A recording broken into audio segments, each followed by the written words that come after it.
Oke, sudah record. Nah, oke, Bapak share screen dulu.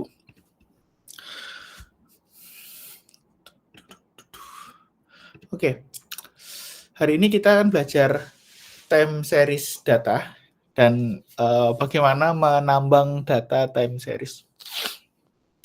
Time series itu adalah data yang umum kita jumpai ya saat kita membuka Google Trend, saat kita membuka trading, saat kita membuka cuaca ya. Semua itu adalah data trend. Data trend, data trend. Time series itu adalah data yang mengandung time ya, sesuai namanya. Atau data yang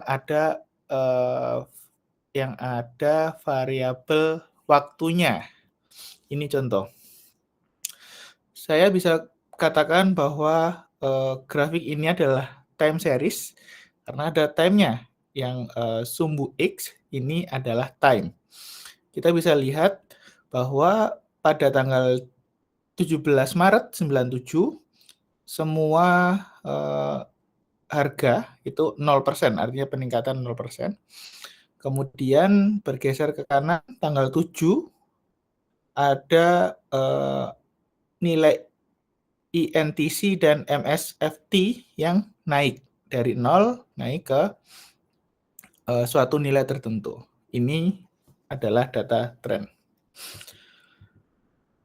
Data trend itu bisa dianalisis dengan dua jenis analisis. Yang pertama, traditional analysis.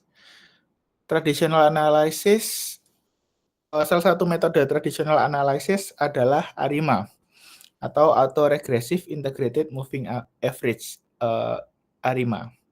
Tapi di sini kita nggak membahas traditional analysis, tapi kita akan membahas pendekatan data mining ya, atau modern analysis. Kita akan menggunakan artificial neural network. Nah, artificial neural network itu adalah metode yang digunakan untuk memprediksi sesuatu. Jadi kalau digambarkan ini X dan ini Y, gitu ya. Untuk memprediksi untuk memprediksi sesuatu, kita membutuhkan X sebagai variabel independen. Nah, pertanyaannya adalah bagaimana kita menghandle data time series ini agar bisa dikelola oleh artificial neural network dan turunannya.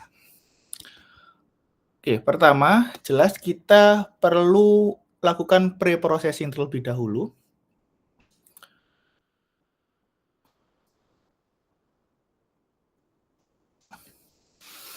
Oke. Let's say data kita seperti ini.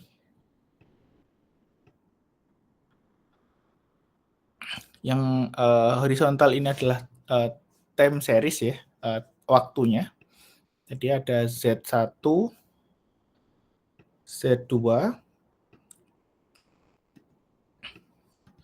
Z3, dan seterusnya sampai dengan Zn. Z1 berarti data pertama, berarti di sini. Z2 berarti data kedua. Z3 berarti data ketiga. Zn berarti data ke N. Nah, karena kita perlu melakukan pre-processing, sehingga kita perlu ubah Z ini menjadi X dan Y. Caranya gimana? Caranya adalah kita membuat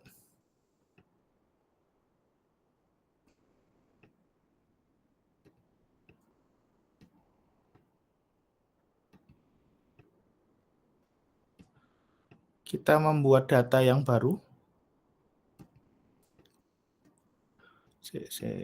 Ini nggak di sini, ini agak geser. Oke.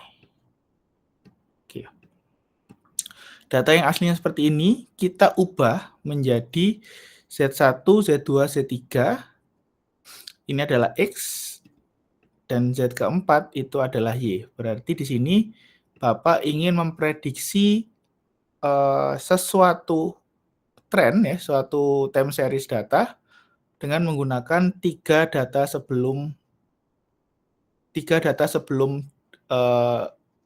data target Z4. Kemudian kita buat lagi Z2, ini adalah data kedua, Z3, kemudian Z4. Nah, kenapa Z4 di sini? Karena Z4 di sini adalah variabel yang digunakan untuk memprediksi Z5. Gitu. Jika digambarkan, jika ditulis ulang, berarti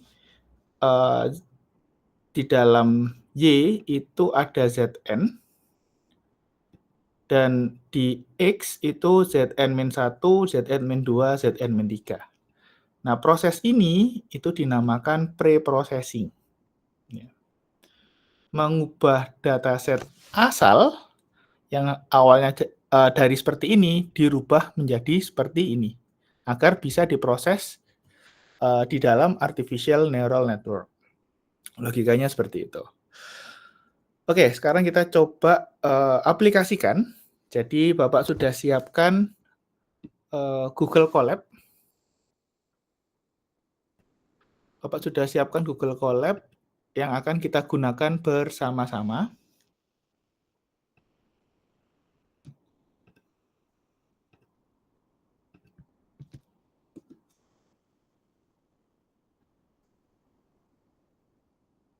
Oke, kita buka dulu.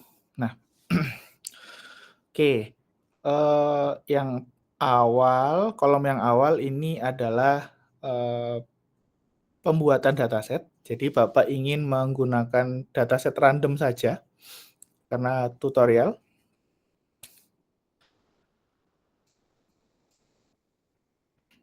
Oke.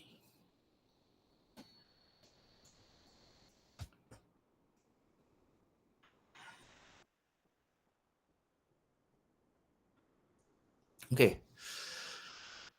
Oke, Bapak jelaskan dulu. Ini ya yang saya blok ini, yang Bapak blok ini adalah tahapan membuat dataset, ya, mensimulasikan dataset. Setelah dataset ada, langkah pertama adalah kita normalisasi. Mengapa? Nah, di sini penjelasannya. Data awal bentuknya seperti ini. Jadi Z1, Z2, Z3, Z4 sampai Z500 ya. Nilai Z0 adalah ini berapa ya? 0,1 mungkin ya. Kemudian Z1 mungkin 0,6 gitu ya. Terus sampai Z500. Nah, di sini kita lihat nilai maksimal data kita itu 1 dan nilai minimal data kita adalah -1. Di mana data seperti ini itu tidak cocok untuk artificial neural network dan turunannya. Kenapa? Penjelasannya seperti ini.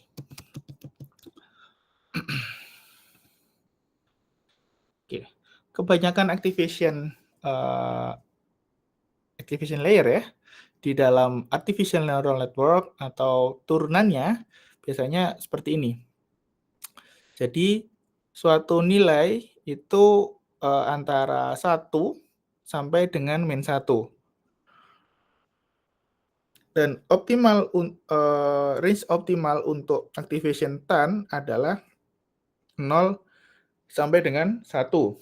Karena kita berharap output dari X itu positif. Sehingga kita perlu melakukan normalisasi. Kita buat nilai maksimal dari data menjadi 1 dan nilai minimal dari data adalah 0. Jika kita lihat pattern data asli dan normalisasi sama.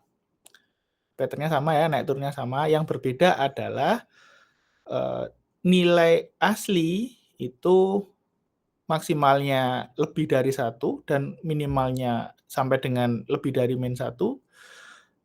Tapi data normalisasi kita nilai maksimalnya 1 dan minimalnya 0. Data seperti ini yang cocok digunakan sebagai inputan untuk artificial neural network.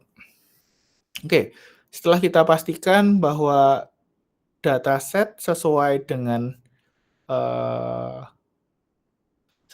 kebutuhan, berikutnya saya mencoba melakukan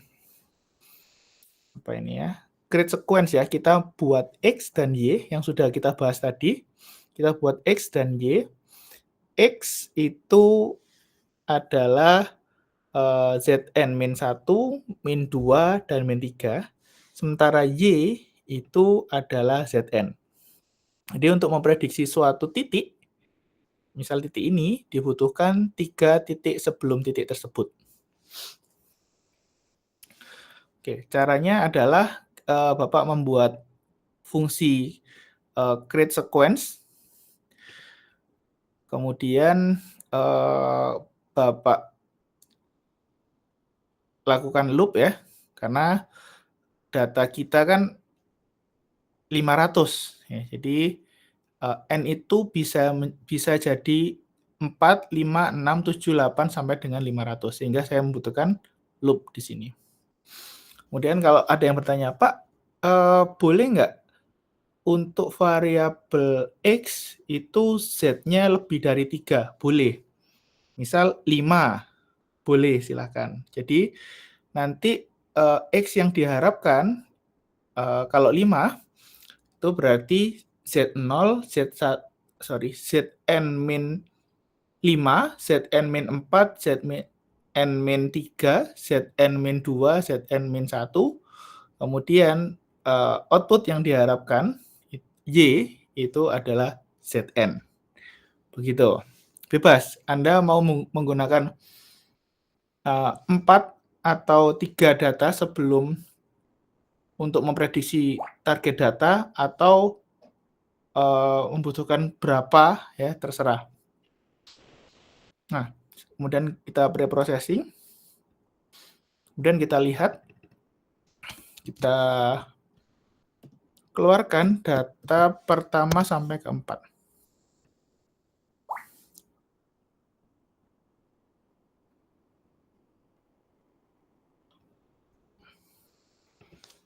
Oke, harusnya seperti ini aja. Data pertama seperti ini. Data kedua seperti ini. Data ketiga seperti ini. Nah, sekarang kita bisa lihat ya, di X yang pertama, itu datanya seperti ini. Kemudian kita lihat, kita fokus di 0,8928. 8928 untuk data pertama itu diletakkan di paling ujung, karena memang n-1. Kemudian untuk data kedua, 0,89 ini diletakkan di data kedua, karena ini adalah satu tahap di belakang Y, jadi Z-1. Kemudian mundur lagi, 0,8928 ini mundur ke sini. Oh, sorry. Ini harusnya 2. Mundur ke sini. Nah, gitu ya. Jadi mundur terus sampai dengan data habis. Sampai Zn sama dengan, sampai N sama dengan 500. Nah, oke. Sampai sini kita sudah paham bahwa X itu terdiri dari beberapa Z, dan Y itu terdiri dari satu Z, tergantung kita mau memprediksi data yang mana. Kemudian kita perlu melakukan split. Split ini apa? Split ini kita memotong data menjadi 2 bagian. Bisa 2, bisa 3, tapi saya biasanya menggunakan 2. Menjadi 2 bagian. Data yang pertama itu adalah data train. Data yang kedua itu adalah data test.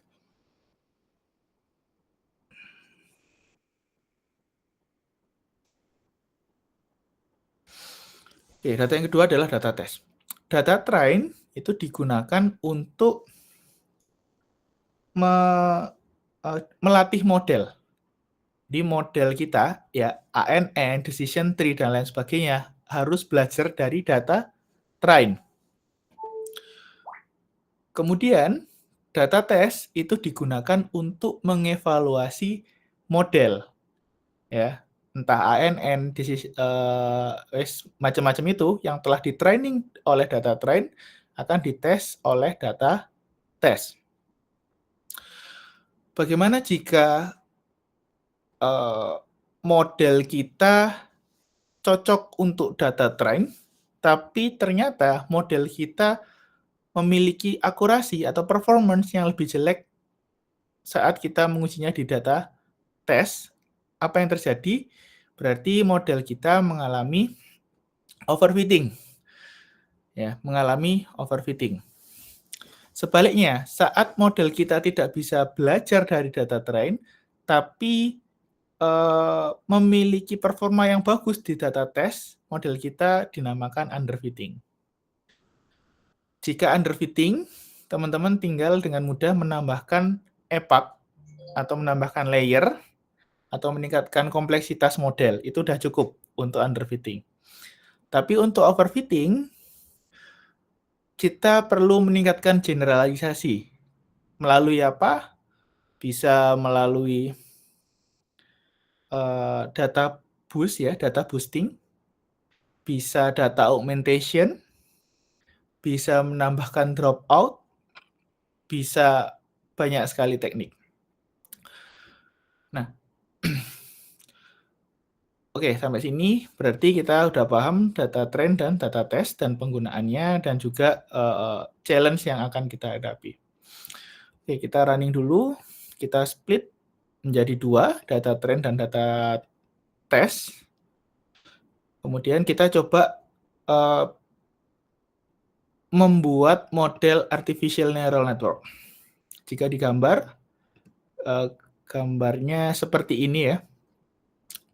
Tapi saat dimasukkan ke dalam coding, lebih simpel, lebih bisa dibaca.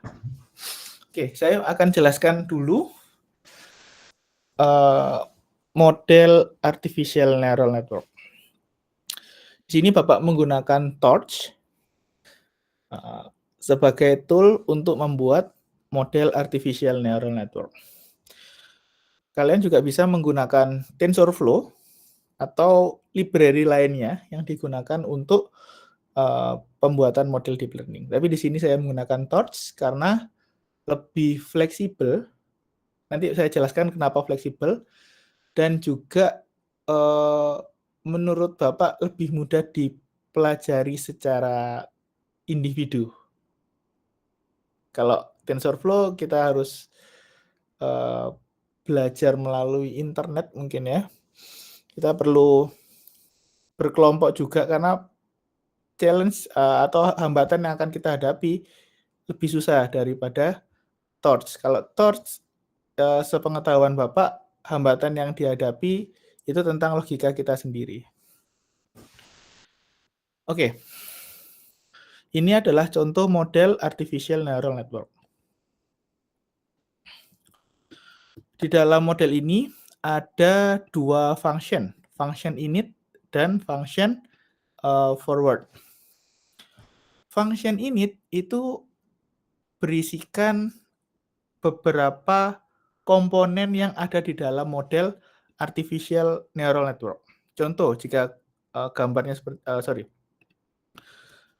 jika sintaknya seperti ini, berarti di dalam artificial neural network ada yang namanya linear, ReLU, dropout, dan fully connected.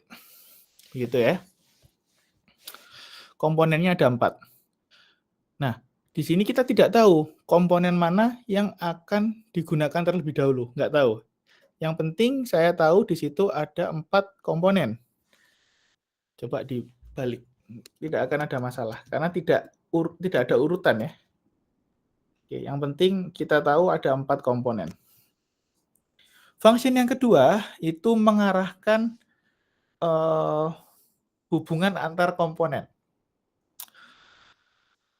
Di sini kita bisa ketahui bahwa X, ya, data X itu akan dipassing ke linear terlebih dahulu. Kemudian output dari linear akan dipassing ke relu.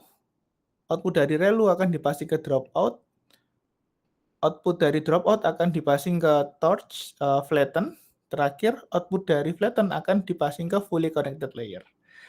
Gitu. Jadi kalau teman-teman ingin merubah alur ya, alur data, kalau digambar seperti ini ya, misal X ini mau langsung di-passing ke layer yang kedua, bisa aja, tapi di dalam function forward, bukan di dalam function init.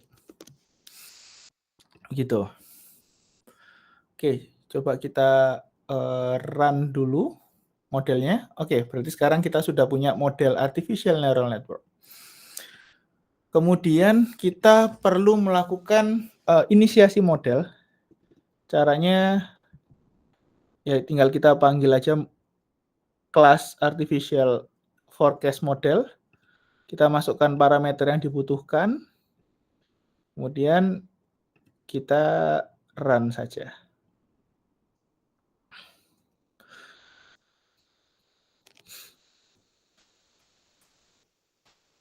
Oke. Nah, setelah Bapak jelaskan satu-satu, ini adalah line untuk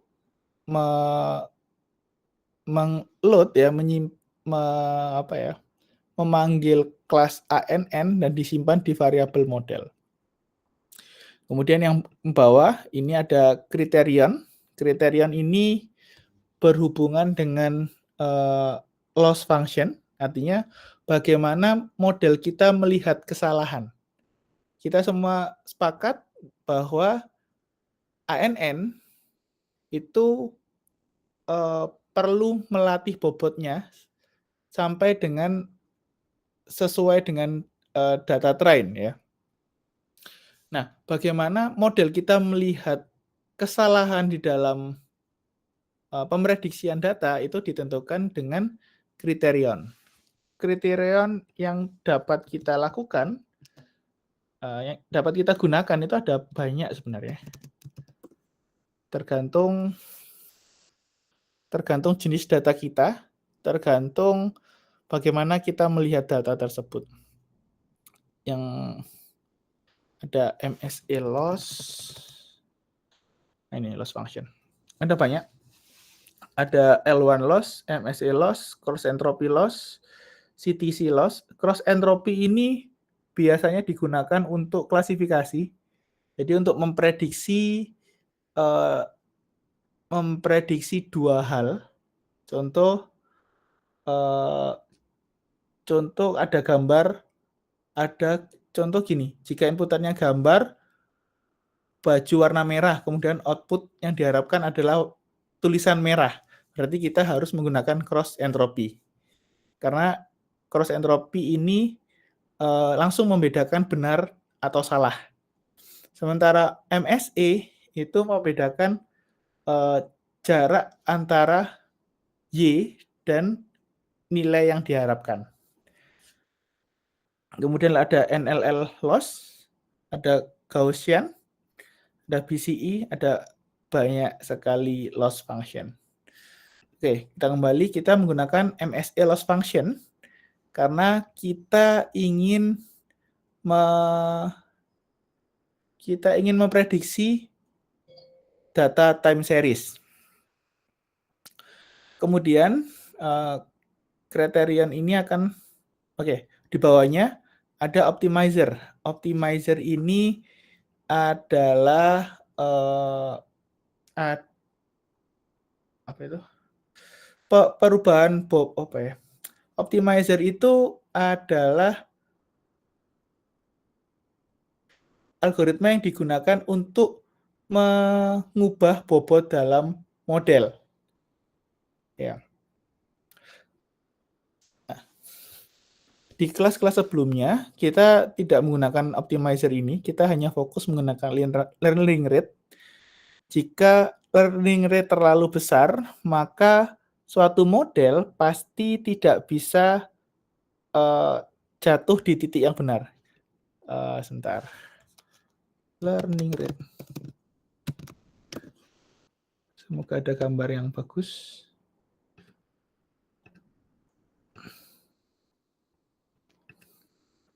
Oke, contoh ini. Ini ya. Oke. Oke, bobot awal di warna kuning. Kemudian jika learning rate terlalu besar sisi kanan, maka akan geser-geser seperti ini, tidak bisa jatuh di sini. Padahal titik di sini itu adalah titik yang paling optimal. Tapi tidak bisa karena learning rate terlalu tinggi. Sebaliknya, jika learning rate terlalu kecil, maka bobot akan bergeser sedikit-sedikit ke titik yang optimal, tapi lama karena learning rate-nya kecil. Yang kita harapkan adalah just right yang seperti ini. Jadi pada saat suatu bobot itu jarak dengan titik optimalnya jauh, maka learning rate yang digunakan itu besar. Kemudian jika titik optimal itu dekat, maka learning rate yang digunakan juga mengecil sampai dengan 0. Ini yang kita harapkan. Untuk menjadi seperti itu, ya kita memerlukan optimizer yang namanya Adam. Adam ini ya itu tadi algoritma untuk mengelola learning rate agar tidak terlalu besar dan tidak terlalu kecil. Oke, jika kita sudah tentukan kriteria dan kita tentukan optimizer yang digunakan, kita langsung saja lakukan training. Oke.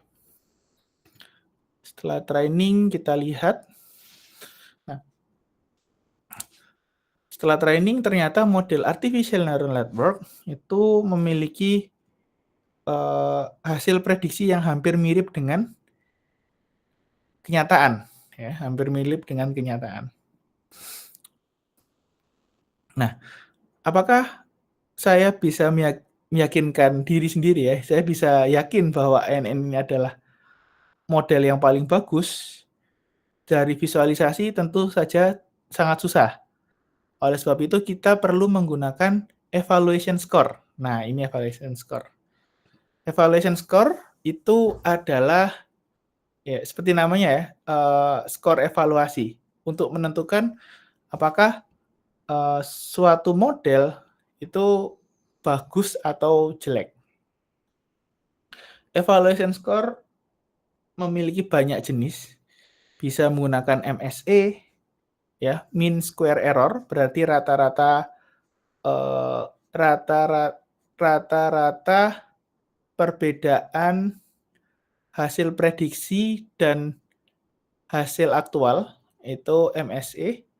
RMSE itu adalah akar dari rata-rata perbedaan hasil prediksi dan data aktual.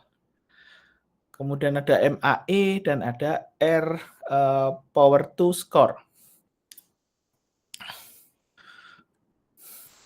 Oke, setelah kita mencoba running artificial neural network, kita pasti merasa bahwa apakah tidak ada model yang lebih bagus. Nah, setelah ANN sebenarnya ada model yang relatif lebih bagus dari artificial neural network, yaitu namanya recurrent neural network. Bedanya, artificial neural network itu tidak memiliki jarak ya. Bentar, saya gambar saja.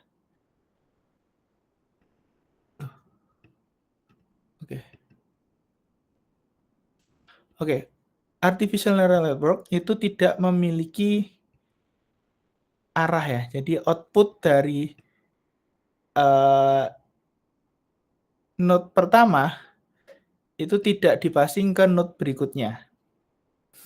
Nah, di dalam recurrent neural network, node yang pertama outputnya ada 2, jadi outputnya Y sendiri dan juga hidden layer yang akan dipasing ke node yang kedua. Dampaknya apa? Dampaknya adalah hubungan antara X1 dan X2 itu bisa tercermin dari sini. Dari output H atau node pertama ke node yang kedua. Sekarang kita coba running, apakah hipotesis yang Bapak buat ya, yang Bapak percaya sesuai dengan kenyataan atau tidak. Tinggal di run saja. Nah, oke, sampai sini Bapak ingin menjelaskan lagi. Nah, untuk RNN kita tinggal mendefinisikan function RNN di sini. Yang lainnya sama, hampir mirip. Kita tinggal ubah menjadi RNN. Pak, gimana kalau LSGRU? Ya juga seperti ini. Jadi yang dirubah hanya satu layer saja. Kalau LSTM juga gitu. Kita tinggal ubah ininya saja. Oke, kita coba running RNN.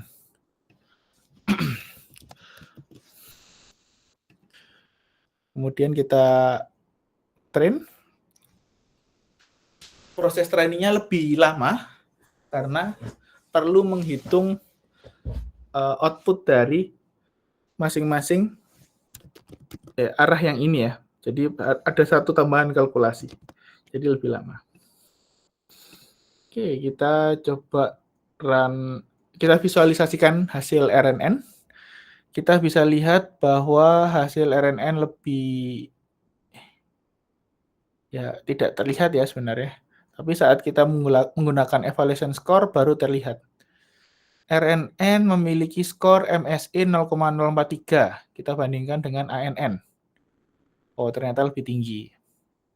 RMSE memiliki RMSE ANN memiliki skor berapa tadi?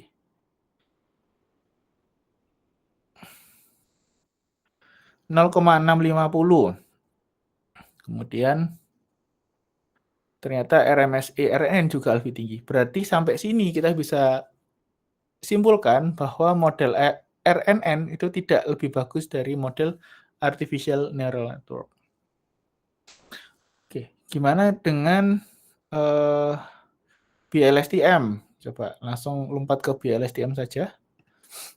Oh ya, BLSTM itu berbeda dengan RNN. RNN kan hanya satu arah ya. Data paling lama ke data yang paling baru, data yang paling lama ke data yang lebih baru, data yang lebih baru ke lebih baru lagi sampai data yang paling baru.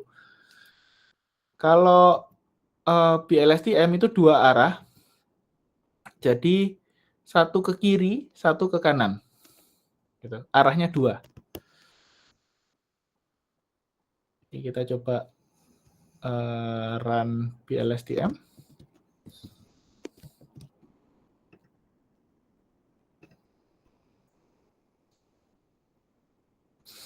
Oke, karena dua arah tentunya kalkulasi yang dibutuhkan, ya, waktu kalkulasi yang dibutuhkan juga lebih lama. Harapan saat kalkulasi banyak adalah kita dapat memiliki model yang memiliki performa yang lebih bagus.